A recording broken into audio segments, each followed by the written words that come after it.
Welcome back to Dead Good Book Reviews. I'm Judith and you're watching another What I'm Reading Right Now video here on the channel. This is the series where I talk about what I have been reading, what I'm currently reading, and what I shall be reading next. Let's not tarry too long because the dog needs attention and I don't have too much to tell you about. So let's get into it. I finished 3 things since last time we spoke. I started off by finishing Fathomfolk. I was in the middle of this last week. This is a story about a fictional world where there are human beings and there are also sea creature mythology sirens kind of thing called Fathomfolk. They live together in a city, but there is a fair amount of oppression for Fathomfolk, and it is a book exploring some of the ways oppression can be countered and protested, and some of the ways oppression is upheld. It's a very interesting book. I liked the way it was written. I liked the characters. I think it is the kind of story where book 2 is necessary. I found while this was good, it landed a little bit flat for me. Just overall, my feelings on it are fairly neutral. I think the ideas were very interesting, and I definitely got the sense that the stakes were very high, which I appreciated, and I liked the characters. I don't know 100% what made this not a win for me, but I had similar feelings as to how I felt at the end of Axio's The Girl Who Fell Beneath the Sea. Just didn't quite land for me, but I had the feeling that a lot of people would enjoy it, so I do recommend it. For me, at this moment in time, it's not perfection, and I feel like a second book in the series would hit a little bit harder and then retrospectively make this better. That's just my feelings at the moment. It's very gut feeling rather than actually coherent book thoughts, but there's something in there. Moving into the realms of horror, I finished my reread of My Best Friend's Exorcism by Grady Hendrix. This is a book set in the 80s in the South, where we have 2 teenagers who are best friends. One of them gets suspectedly possessed by a devil. It's very much about kind of 80s satanic panic, teens doing drugs kind of threats, but with a very real horror lean to it. I liked this a lot. I'm not a horror aficionado. I haven't watched a lot of classic horror movies. I know a lot of tropes. I know a lot about them. It's not something I've ever really deeply experienced, so I'm sure there's a lot of references in this that I was missing, but overall I really enjoyed it as a book. It has just the right levels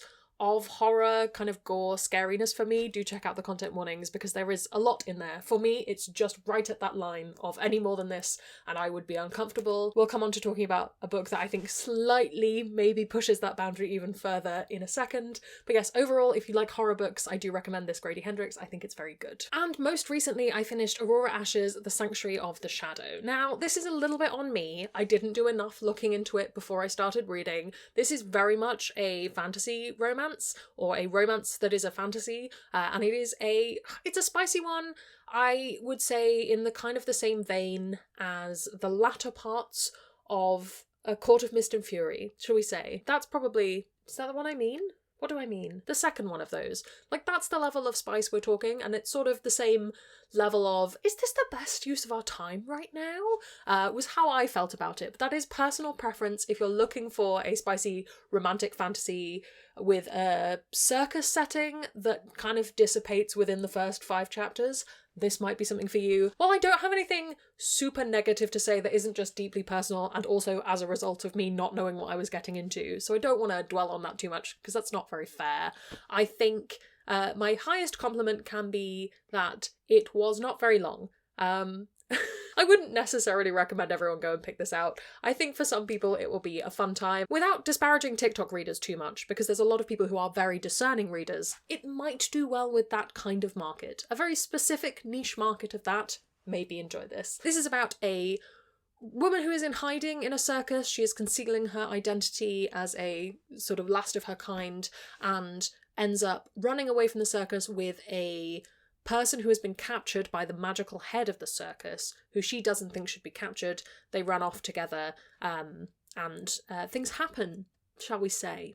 Shall we say that? Yeah, I didn't mind this. I wasn't offended by it. It was, it existed, it was fine, let's move on. I wanted more circus setting. I think that's the biggest thing. If you promise me circus, give me circus. Don't give me tents around the circus and some people who work there, Other than Never Have I Ever, which I have still not finished, and I might need to just prioritise finishing it this week so I can stop talking about it every week. I'm also reading The Southern Book Club's Guide to Slaying Vampires by Grady Hendrix. This is another horror book. In this case, we are dealing with where My Best Friend's Exorcism is about teenagers. This is about women, specifically mothers in the South in the early 90s, and it's really good. I'm very much enjoying it. I like a lot of what Grady Hendrix says about these kinds of women, the criticisms of the way they live, but also kind of what's the word? Acknowledging the difficulties of that time, and there's some really harrowing stuff in here about believing women, which comes in a big way, and classism. I think it's a very interesting place and time that he is exploring, and then also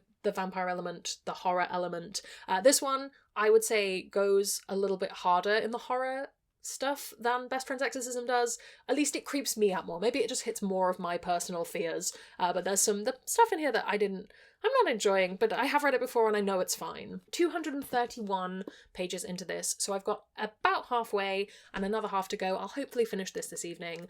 I do enjoy it. I like a horror read in a specific scenario, and at the moment it's getting light enough in the evenings that this isn't creeping me out too much. I think also the American South feels very far away, so it doesn't feel like something that could happen to me. Still to read this week, I have Paladin Strength. This is the second book in the Saint of Steel series by T. Kingfisher. This is part of my T. Kingfisher read-along, so if you want to join in, you've still got another week to read it by the time this video goes up. I have it by audiobook on Everand. I am going to be reading it. I just need to get started on it, so I think that will be my job for this evening after work. And lastly, I have The Brides of High Hill by Niveau. This is the 5th book in the Singing Hills cycle of novellas. I am looking forward to reading this. I'm going to save it for when everything else is done, I think, because a novella's not going to take me too long. If that has to go into next week, that's totally fine. Speaking of next week, the two other things I want to get to are The Surviving Sky, which is a library book I think I talked about last week. It's a new release from 2023 that I'm trying to read, and also S.T. Gibson's An Education in Malice. This is a Carmilla retelling. It's going to be vampires. Accidental vampire theme for this fortnight or so.